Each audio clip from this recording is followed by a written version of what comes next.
Hello বন্ধুরা, আমরা হিন্দুরা যেমন গরুকে মা বলে মানি, পুজো করি, তেমনি বিড়াল কুকুরকে নিজেদের বাচ্চার মতন পুষি, জানো তো? এই যে দাদাভাই আমাকে কমেন্ট করেছে কি গোমূত্র খাবেন। আমাদের ঘরে গরু আমাদের মায়ের মতন থাকে, ঠিক আছে? আমরা মায়ের দুধ খেয়ে বড় হয়েছি, গোমূত্র খেয়ে বড় হইনি। আমরা মাকে মা বলেই মানি। আর একজন দাদাভাই যে দিদি গোবর দিয়ে কাজ করে যায়, আবোল তাবোল পোস্ট করা যায় না।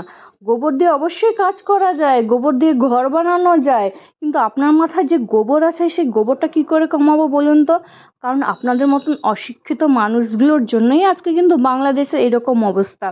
যারা সত্যি শিক্ষিত না তারা এরকম কমেন্ট কখনো করে না, আর আপনাদের মতন এই অশিক্ষিত মানুষদের জন্য শিক্ষিত কিছু বাংলাদেশিরাও আমার চোখে খারাপ হয়ে যায়। কারণ এই যে এক বস্তা একটা আলু পচা মানে পুরো বস্তা পচা।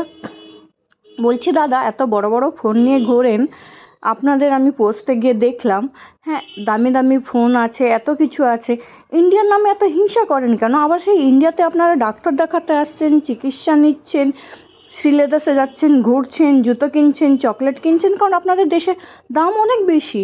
তো লজ্জা করে না এসব জিনিস নিয়ে যেতে? বাংলাদেশে তো সবকটাই ইন্ডিয়ার জিনিস। ইন্ডিয়ার তেল সাবানও বাংলাদেশে যে বিক্রি হয় সেগুলোই ইন্ডিয়ার। তো ওগুলো ইউজ করতে লজ্জা করে না? বলি দাদা, আচ্ছা আপনি যেই বললেন না গোমূত্র খাবেন, গোবর দিয়ে কাজ করা যায়, আপনি যে বললেন একটা কথা, আমরা মাকে মা মানি, মায়ের দুধ খেয়ে বড় হয়েছি। আপনারা মাকে যে কী মানেন সেটা বোঝা যায়, ঠিক আছে? আমরা মায়ের দুধ খেয়ে বড় হয়েছি, মাকে সম্মান দিই, মাকে পুজো করি, বিড়াল কুকুরকে নিজের বাচ্চার মতন পুষি, ঠিক আছে? আমার ঘরে সব ধরনের পশু আছে। তো আপনি যদি একটু শিক্ষিত হতেন না, যদি শিক্ষা নাই নিতে পারেন, সে তো দেখছি আমি এখন বাংলাদেশি অনেক ইনফ্লুয়েন্সাররা আসছে ইন্ডিয়াতে পড়াশোনা করতে, অথচ ওরা ইন্ডিয়ার নামে বদনাম করে বেড়াচ্ছে। এই বেলায় একটু দাদা মুখে লজ্জা নেই? একটু না, আপনার একটু মুখে লজ্জা নিয়ে আসুন, হ্যাঁ, কথা বলতে। যেই দেশে সব জিনিস নিয়ে আপনারা খাচ্ছেন, বড় হচ্ছেন, হ্যাঁ, থালায় খাচ্ছেন সেই থালায় ছেদ করছেন, একটু লজ্জা করুন।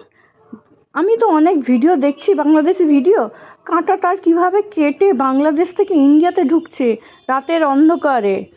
ছি ছি ছি ছি, সেগুলোর বেলায় আপনার চোখে পড়ে না?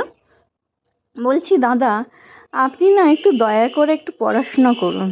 আপনাদের দেশে তো জানি আমি শিক্ষা নেই, শিক্ষা ব্যবস্থা খুবই খারাপ, তাই জন্য ইন্ডিয়াতে আসেন। আমাদের দেশে জানেন তো ঘরে ঘরে ডাক্তার, ইঞ্জিনিয়ার, অনেক বড় বড় অফিসাররা হয়, তাই জন্য আমাদের দেশের বেশিরভাগ মানুষ ইন্ডিয়াতেই থাকে, কোনোদিনও বাংলাদেশে যায় না। আবার ইন্ডিয়া থেকে বাইরেও বড় বড় জায়গায় কাজ